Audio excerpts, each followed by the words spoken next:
Good morning, everyone. Good evening to those on the other side of the world, and hello, those in the middle of the day. This is just going to be a fairly short talk on something that I love, Wileman and Shelley dragons. But initially, I'll just talk a little bit about dragons as we know of them. There's the saying, here be dragons, or from Latin, hic sunt dracones, meaning dangerous or unexplored territories. And basically, it was in imitation of the medieval practice of putting pictures of dragons or sea monsters or other mythological creatures in uncharted parts of map where potential dangers were thought to exist. It's actually a bit of an anachronism, apparently. It didn't happen nearly as much. This sort of became a meme rather than a reality. So it just become one of those phrases that I've always quite liked. Just potential dangers, one of those phrases you can say. So here be dragons when you do a Zoom talk. Now, there's lots of different things that we think of when we think of dragons, but the main two types of dragons that were, mythologically speaking, were the Chinese or the Oriental dragons and the European dragons. And pictures I've got here just show some of the differences that you usually see.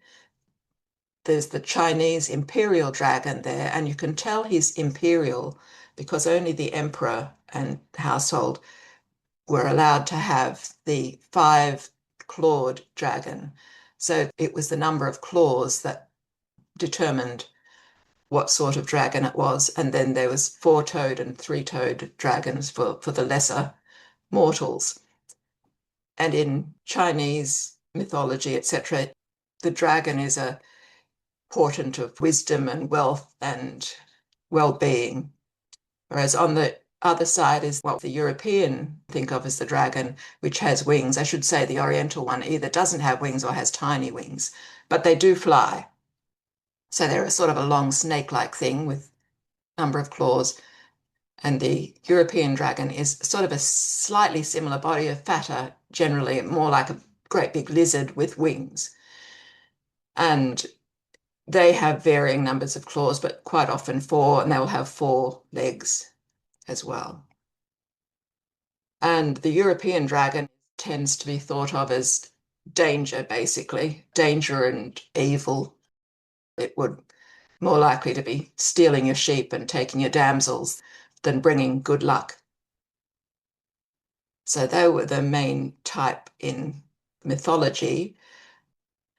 And then my background of dragons was all the pop culture stuff you encounter about dragons. And starting off, I think my first one was with Puff the Magic Dragon, Peter, Paul and Mary song.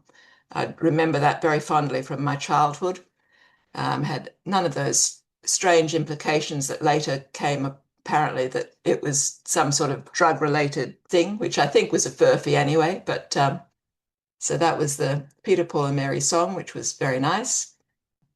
And then the C.S. Lewis Narnia books, there was the Voyage of the Dawn Treader, particularly had dragons in it, and I remember it very fondly.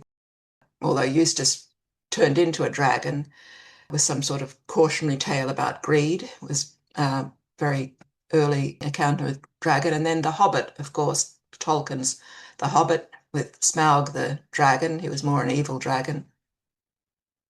And then as a teenager, Anne McCaffrey's Dragons of Pern, the Dragonflight and Dragon Song, etc.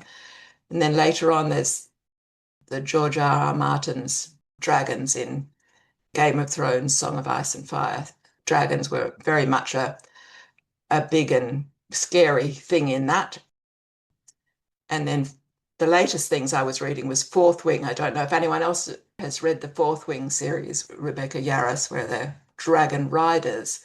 And it's a big thing in literature, especially current literature. It's quite a theme. But back to the Shelley and Wileman. Now, this one is sort of the holy grail, I guess, to mix the metaphors of Shelley and Wileman dragons. This is from a picture that was in a magazine, an article that was in 1898 about Wileman's production of interesting different things that was under Frederick Reed at the time as art director. And this was from a range called the Grotesque range. And they have a picture of this dragon as one of the grotesques. But as far as I know, he's never been seen in the wild out anywhere. And even this one looks like it might not have been a finished item. It looks like it maybe was just fired the once and not glazed and fired again or finished. He looks very under finished, but absolutely enticing. Wouldn't you love one of those? Wouldn't this be a fabulous talk if it turned up at the end that somebody's got one? I'd be very excited. So he's rather lovely, a grotesque dragon from 1898. If any turn up, that would be wonderful. I'd almost feel like taking up pottery just to make one. He's rather beautiful. So there were some other dragons. This one was a Wileman faience piece. It's the only one that's known of, and it's a beautiful dragon, oriental dragon curling around the vase. A really interesting piece, which has had the slipware and incised and carved away, and some tube lining, and just a beautiful piece, but could well have been a trial piece or a one-off. It's the only one that's known of, and he's absolutely beautiful. There's lots of other dragons that you'll find on Shelley pieces, and I hope we might see some in your collections later on.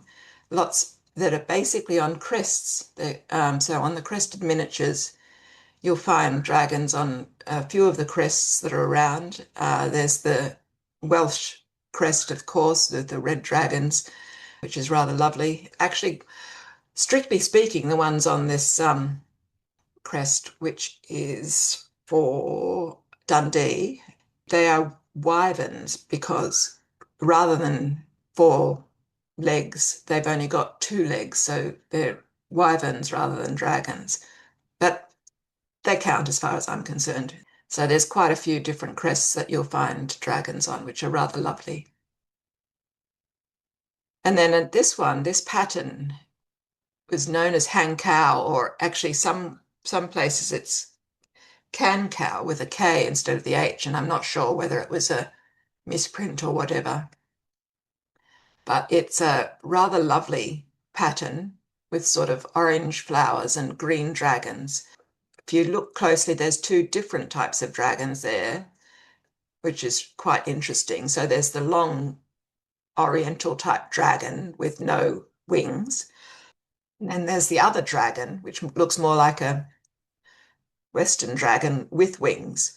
So it's interesting to have mixed the 2 on this, and they're basically a decorative element in this, almost what you'd call a chintz type thing, but I don't know if they call it a chintz. It's got flowers. I'd call it a chintz. And that's a rather lovely pattern. This is pattern 8209, entered in the Earthenware Pattern Book in 1918. Actually, there is an earlier entry in the pattern book in 1909 on the royal shape, but then there's another entry in 1918. There's the 8209 on the base of that one. It's not often seen. It's quite an unusual pattern to see, but it's a really pretty one. So it's on earthenware. These ones I took off, there's an eBay listing recently which had these vases. Rather a lovely pair. And the same person was selling this jug, which I'm not sure was Shelley. It didn't have a back stamp on it of Shelley, and it doesn't quite look like Shelley to me, and it has a different pattern around the top. So I'm wondering whether it was an open source pattern, lithograph that others have used as well. But it's rather a nice piece. And then I've got this sugar bowl, which is rather lovely. And the pattern on this is 11162. You can just, I've sort of tried to enhance the back stamp of it there. And they were manufactured in 1919, and it says on Milton, and it was supposedly manufactured for Sloan and Smith, which is a retailer. So fairly rare. I think be really interesting to see some on teaware, but there's a sugar bowl, there's a cake plate, so there must be more of it out there. I hope we see some in the discussion afterwards. And then this is probably the most common dragon that you'll see from Shelley, this blue dragon pattern, which is quite a popular one. They were made lots of vases and earthenware things in it. It's almost hard to see the dragon in it. You sort of have to look quite closely. It's a very busy pattern, but there's dragons, there's butterflies, there's flowers, and it's a really very pretty pattern. Again, it's an Oriental style dragon. There's no real wings to it. And it's very attractive. I've always really liked this blue dragon pattern. On the other side there's shows that it was also done in lustre. So that top part is it under lustre. I've never seen one of these in the wild, but it'd be a very interesting piece. There it is on a covered box, which I think is rather lovely, really highlights the pattern. And this is just a little one. That's my last blue dragon piece that I've kept, which is just a little vase, very cute. You can see on the back stamp there their registered number, which is 671415, which was registered in September of 1919. So always with the Shelley back stamp on that one, and very attractive, and I hope we'll see lots of those in the show and tell. And here's the other piece de resistance of the dragons that Shelley did, the Walter Slater lustreware, and they're really fabulous. This ginger jar with the Oriental dragon. I love his moustache. It's a really beautiful piece. And then the beautiful vase on the other side with his little legs and claws is really lovely, the most beautiful pieces. Here's another vase. The dragon snakes around the vase beautifully, and it's a signed Walter Slater on the bottom. And the Shelley, these from around the Edwardian sort of period, or up to, I'm not sure exactly what the dates are with these, but probably up to about 1920-ish. But they're really statement, fabulous pieces. They would have been expensive at the time, and they're even more so now. Really lovely pieces. And these ones are amazing. They're Walter Slater lustre wall plaques. Maybe somebody who's attending today has these and can show them. They're just spectacular. Beautiful pair, one in the more reddy colours and one in the more greeny blue colours. Really spectacular, beautiful, quite muscular legs on this one, and it looks more like it actually has wings as well. So he's a bit of a mix of the European and Oriental dragon, but they are very beautiful. As you see, the Shelley and Wileman didn't stick to one sort or the other. They've just made up rather spectacular dragons, probably a slightly more Oriental than otherwise. Then there's this piece, which is a lustre bowl. I think he's lost a little bit of his lustre, but he's still a fantastic piece. I love his sharp teeth and claws. It's very much nature, sharp in teeth and claws, or mythological nature. And here's my final piece. So, as I said, it's not a long talk. There's not that many dragons, but they are really worth looking at and sharing. So that is the end of it. And I hope that people will have some interesting pieces to share. So thank you again to Bruce Sandy and Jerry Pierce for the photos and articles, and people they sourced their photos from, including Chris Davenport. I know he's provided some of those, and thanks to Andrew Sheldon also for photos. So that was it for me. Thank you very much.